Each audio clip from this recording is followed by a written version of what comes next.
हस्तिनापुर गांव में रहने वाली सरोज के 5 बेटे थे।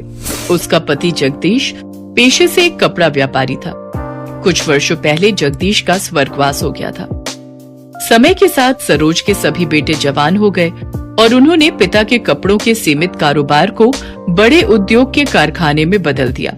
पूरे गांव में उन्हीं के चर्चे हुआ करते थे। अरे सरोज के 5 बेटों ने मिलकर सरोज का मान ही बढ़ा दिया भाई। पहले तो पिता के छोटे मोटे कारोबार को इतना फैलाया और फिर उसी कमाई से इतना चौरस घर खड़ा कर दिया। 100% सच कहा रमेश भाई। अमीर रईस होने का सरोज के मन में जरा भी अहंकार नहीं है।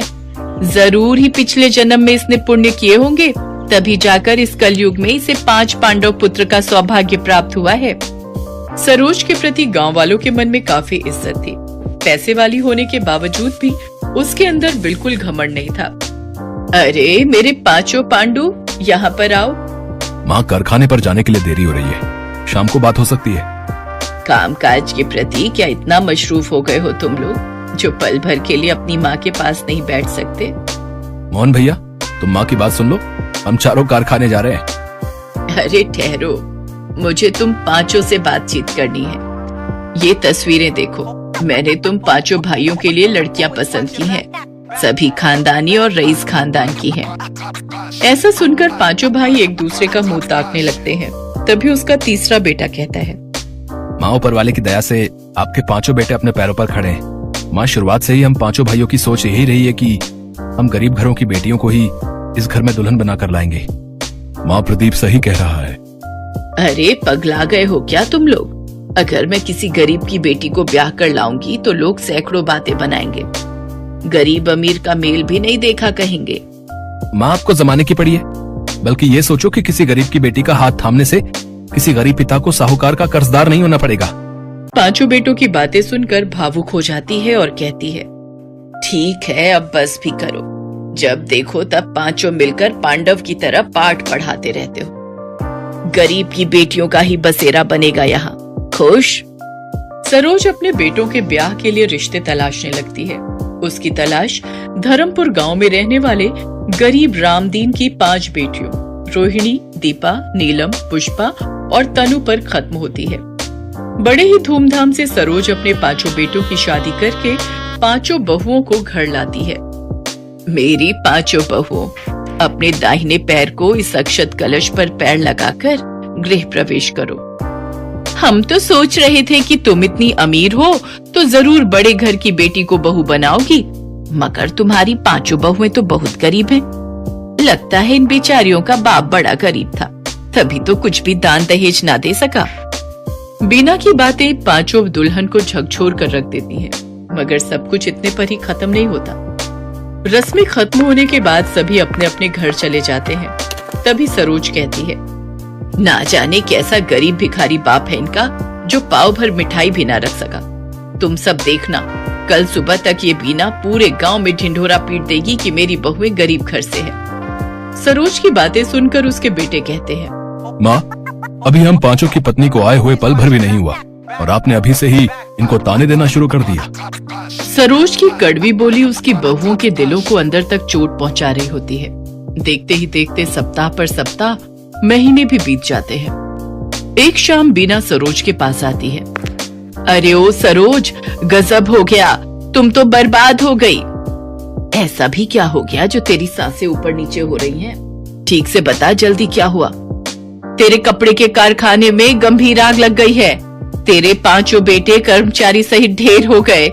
ये सुनकर सरोज कारखाने की ओर दौड़ती है, जहाँ सब कुछ धू धू करके जल रहा होता है। अपने बेटों के जले हुए शव देखकर सरोज शांत रह जाती है। बेटों की मौत उसको गहरे शोक में डाल देती है। ऐसे ही समय बीतता गया। एक रोज सरोज अपने बेटों की याद में खोई हुई होती है कि तभी उसके सीने में तेज दर्द होता है। उसकी 5 बहुएं उसे अस्पताल लेकर जाती हैं, जहां डॉक्टर उनसे कहते हैं, देखिए ना, हार्ट में ब्लॉकेज हुई है, जिसके लिए इनकी बाईपास सर्जरी होना जरूरी है और इसके लिए तकरीबन 10 लाख का खर्चा आएगा। हमें कुछ भी करके माँ जी को बचाना होगा, लेकिन हमारे पास इतने पैसे तो नहीं है। अपने पतियों के बाद हम अपनी सासू माँ को नहीं खो सकती। हमारे तो मायके वाले भी गरीब हैं, हम उनसे भी कुछ मदद नहीं मांग सकते।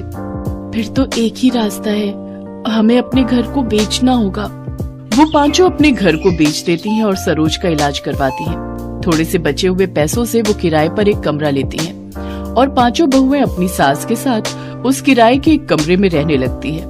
कुछ महीने तो जैसे तैसे उन्होंने बचे हुए पैसों से काट लिए, लेकिन फिर वो अपना जीवन बेहद ही गरीबी में काटने पर मजबूर हो गई और दिन में सिर्फ एक टाइम ही रूखा सूखा खाना खाकर गुजारा करने लगी।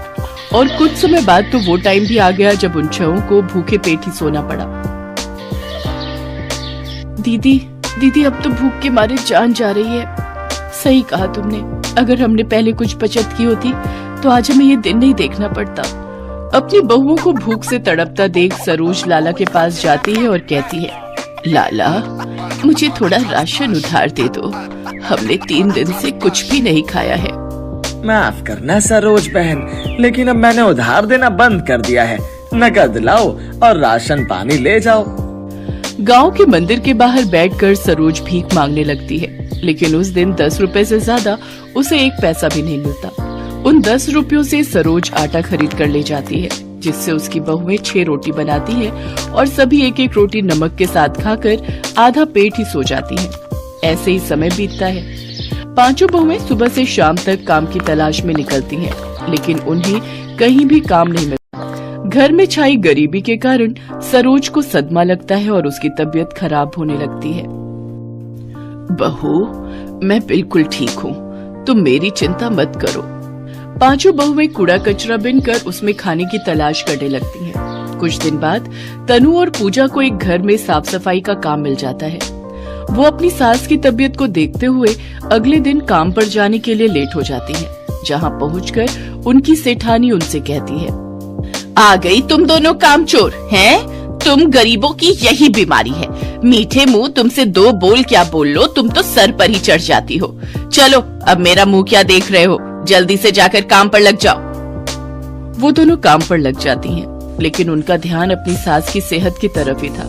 घर का सारा काम करते हुए तनु को भूख लग जाती है और वो पूजा से कहती है, दीदी मुझे बहुत तेज भूख लग रही है, कुछ रोटियां बची हैं, सेठानी तो इन्हें कूड़े में ही फेंकेगी, तो क्यों ना हम ही इन्हें खा ले। नहीं तनु, तू तो जानती है ना सेठानी कैसी है, वो जब हम गरीबों को बासी रोटी सब्जी तक नहीं खाने देती तो वो हमें ताजा खाना क्या खाने को देगी। हम ये रोटी चुरा कर ले चलते हैं, घर जाकर सब मिलकर खा लेंगे। वो दोनों बहनें अपनी साड़ी के पल्लू के नीचे रोटी चुरा कर ले जाती हैं। तभी सेठानी उन्हें देख लेती है और पुलिस को फोन कर देती है और पुलिस उनके पीछे लग जाती है। मैं कहती हूँ रुक जाओ, तुम दोनों कानून से नहीं बच सकती। भाग तनु भाग, नहीं तो ये पुलिस वाले हमें नहीं छोड़ेंगे। तभी तनु का पैर गड्ढे में अटक जाता है और वो जमीन पर गिर जाती है। पूजा उसे उठाने के लिए रुकती है, तभी पुलिस वाले आकर उन्हें पकड़ लेते हैं। क्या चुरा कर भाग रही थी तुम दोनों? हैं? दिखाओ मुझे। पुलिस मैडम उनके हाथ से वो थैला लेती है और जैसे ही उसमें देखती है तो वो हैरान रह जाती है। उसमें कुछ रूखी सूखी रोटी होती है, जिसे देख वो पुलिस वाले उनसे पूछती है, मुझे लगा तुम दोनों पैसे या गहने चुरा कर भागी होगी, लेकिन तुमने ये कुछ रोटियां भला क्यों चुराई? भूख सब कुछ करवा देती है साहब, और ये बात आप नहीं समझोगे। तनु और पूजा की आंखों में आंसू आ जाते हैं और फिर वो अपनी दुख भरी कहानी पुलिस वालों को बताती है।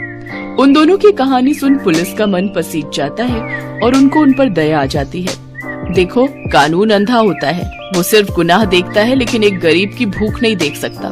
ये लो तुम कुछ पैसे रखो, इनसे कुछ काम शुरू कर लेना। पुलिस वाले उनकी मदद करते हैं और उन्हें कुछ खाना खरीद कर दे देते हैं। वो खाना लेकर वो घर जाती है और पेट भरकर उस दिन वो सभी बहुएं अपनी सास के साथ खाना खाती हैं। आज भी हमारे देश में ऐसे कई गरीब हैं जो भूख की भट्टी में झुलस कर दम तोड़ देते हैं।